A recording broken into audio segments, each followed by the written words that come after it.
Brilliance Audio presents In These Girls, Hope is a Muscle, a true story of hoop dreams and one very special team, by Madeleine Blais, performed by Christina Traister. Everything went wrong. Early in the second half, the girls on the bench began to weep. It was a game that made everyone connected to the Hurricanes wince to relive. On the court of Cathedral High School in Springfield, Massachusetts, on the night of March 3, 1992, the Amherst Hurricanes had disintegrated into 4 players standing around as if waiting in line in the cold for tickets, stomping their feet to no avail. They appeared distracted and out of it while their point guard, Jamila Wideman, lunged about, contorting her body in any number of ways. She was everywhere and she was nowhere. Although she was dazzling, she was also doomed. For every effort she made as an individual, the Blue Devils from Northampton replied with a chorus of 5 passes, ending, with frustrating inevitability, in an open shot and an easy deuce. When Amherst wasn't frantic, it was comatose. The message the Hurricanes had heard from their coach all season, those rousing talks studded with terms like team and unity and DYB, for do your best, seemed to have fled, scattered leaves lost to a gargantuan gust. Coach Ron Moyer sat on the sidelines, watching the carnage. He shook his head back and forth and thought, Einstein was right. Time is relative.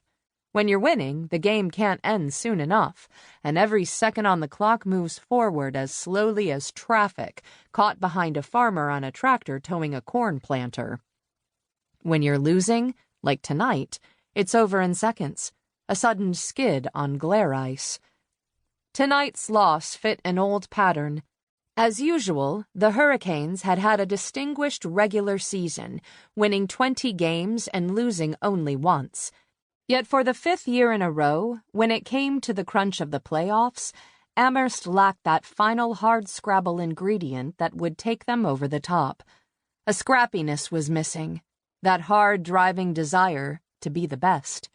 At times, even Coach Moyer was tempted to believe that their reputation as players was doomed to mirror the college town they represented. Kindly, ruminative, ineffectual, more adept at eating sprouts and quoting Emily Dickinson and singing nature songs like I Love Seeds than throwing elbows, going for a rebound, or hitting the floor for a loose ball. They came from a town that prized tofu, not toughness. You think something's not fair? Stand on a street corner holding up a placard. Still not fair? Write a letter to the editor. A finesse team, the Lady Hurricanes. Nice girls from a nice town. The 11-point loss didn't begin to describe how badly they'd been beaten. Amherst never found a rhythm, and Northampton was able to penetrate at will. The fans from Amherst were entertaining the same misgivings, wondering further why Coach Moyer didn't make an adjustment. Hamp was using a 2-3 zone. Look at Jen, buried on the weak side.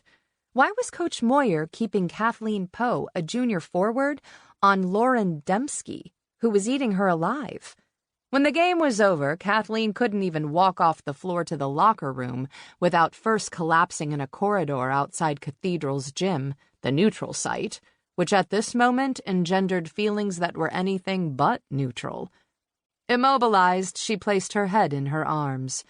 Then her strong, broad shoulders convulsed as the victorious opponents trooped by, muttering the usual sportsmanlike phrases, good game, and nice try.